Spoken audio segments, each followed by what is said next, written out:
Good morning guys. इथे मी निघालेली आहे रोज सारखी आपल्या ऑफिसला टुनुक मुनुक करत. इथे मी रिक्षामध्ये बसलेली आहे.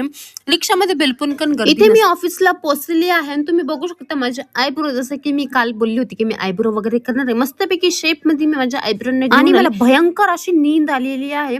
आणि गायजरने माझा हा व्हॅलेंटाईन्स डे वीक पासून काही संबंध नाही.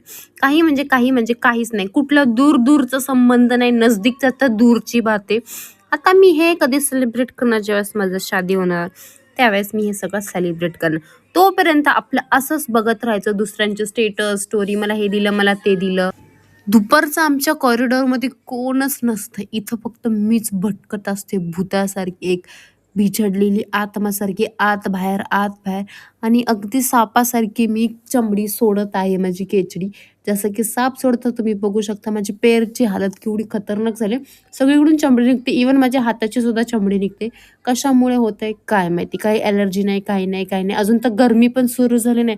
गरमीमध्ये तर हालत टाईट एकदम. आणि इथे संध्याकाळी आम्ही निघालो बाहेर जेवायला. इथे आहे जानूबाई आमची आणि इथे आहे कृतिका. खूप दिवसानंतर भेटली म्हणून तिला करत आहे मी थोडंसं इरिटेट. ती एकदम वैतागलेली मला. तुम्ही बघू शकता. ॲज युजल आम्ही चिकन थाळीच खायला आलो. मस्तपैकी खाऊन ज्यूस वगैरे पिऊन आम्ही झालो एकदम टुम. सो भेटत आता नेक्स्ट व्लॉगमध्ये ही तिची बकबक करत बसली.